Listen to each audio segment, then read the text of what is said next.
Don't try this at home. That's what they say on all of the crazy whack shows, on the crazy game shows, stuff like that. Don't try this at home. Um, Sometimes you should try it at home. I know a parents group would probably lose their mind if that became a popular thing. I'm not saying you should try the dangerous stuff at home. That's not exactly what I'm trying to say. That goes along with, I spent my day thinking about, or part of my day. I didn't sit around all day thinking about this, but I spent part of my day thinking about, oh, what are you going to spew into the camera tonight? Um, and you think about these great ideas. Oh, I'll talk about this. I'll talk about that. It all goes away, and then 5 minutes before I sit down and decide to do this, um, I think of something. It's usually, so far it's been pretty lame, but it's been like last minute thinking.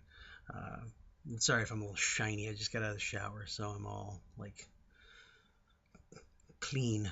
Uh, but the don't try this at home goes along with what I was really thinking is, when people talk about don't make the same mistakes I did, or let me let that be a lesson to you. Let me, God, what is the most popular version of that? Learn from my mistakes. Don't learn from somebody else's mistakes. That's stupid. Uh, Maybe they made the mistakes and because they didn't know how to do it right. Maybe everybody else has made the mistake and you're the one guy to get it right, or the one girl. Sorry, let's be gender neutral here. Um, don't learn from other people's mistakes. There's so many cliche phrases that are so way off. That's one of the ones that really gets me. Is don't learn from my mistakes. No, make your own mistakes. God, I've made a career out of making mistakes. I've been at that career longer than any. Um, so make your own mistakes. And if somebody else did it one way and they screwed up, do it your way. Maybe you're not going to screw it up. Maybe you succeed and you become famous or a millionaire, or just maybe you're just the guy that did it right and everybody likes you for it. Cool. Um, God, that made me think of another thing that people say that really kind of bugs me. Don't judge a book by its cover. Well, that's all fine and good until you find out what the publishing industry spends on book covers a year, or for just their big books. Millions of dollars. You think that more recent blockbuster series of books, the 50 Shades thing, that tie, you think that tie, the book cover has like from here to here, I guess, it's a really, abbreviated view of a man's tie kind of pulled off, and it's in gray and blue gray or whatever. I won't read the books, and I'm not gonna see the movie because it's just it if it smells like crap, it's probably crap. Um, and if Aaron Paul, not Aaron Paul, if what's his name, from the Jax Teller guy, God, I can't remember his name. He's English or Scottish. If he dropped out, it's probably smart. Charlie Hunan, however you say his name. Um, he's probably got scripts flying at him so fast he's got a duck. Uh, but if he dropped it and somebody, but back to point. Sorry, I'm meandering. Back to point. Don't judge a book by its cover. Of course, you can judge certain things by the cover. It's supposed to be this catch-all, politically correct, just because a person looks a certain way. Well, the fashion industry is a multi-billion-dollar industry, and they specialize in covers. The makeup industry, and this is a lot for women. The hair, the L'Oreal, and all these companies that you're inundated with commercials if you watch TV. But you see these perfectly coiffed actors and actresses, and the amount of money goes into Makeup Max Factor and all that. These are billion-dollar industries, and they specialize in covers. Botox, billion-dollar industry. If it isn't, it will be. Plastic surgery in general, huge industry. The fitness industry. Don't judge a book by its cover. Bullshit. We all judge each other by their covers. Okay. I think what they're trying to say, those who use that are trying to say, don't. It's usually either economic or racial or something of that nature, trying to be politically correct. But yeah, you're going to have to judge a book by its cover. You're going to have to judge something by the way you see it. I mean, look at human attraction. The first thing we're attracted to is the way the person looks. And then we go for a deeper judgment. But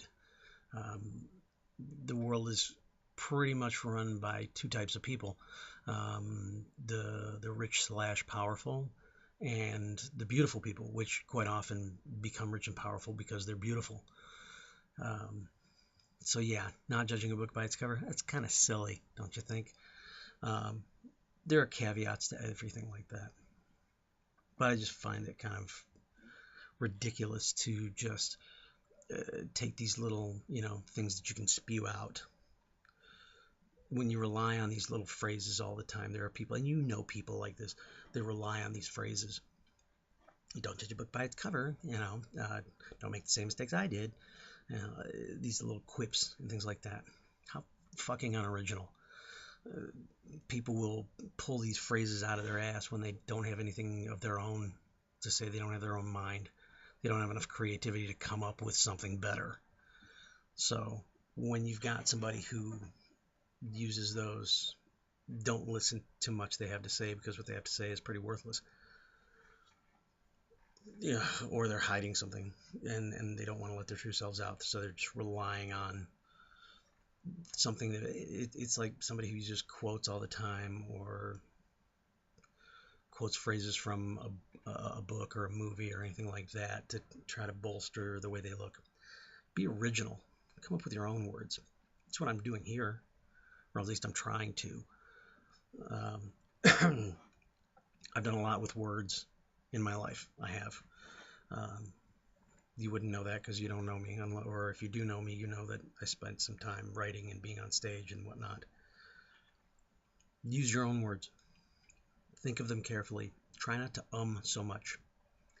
I personally try to reduce my ums.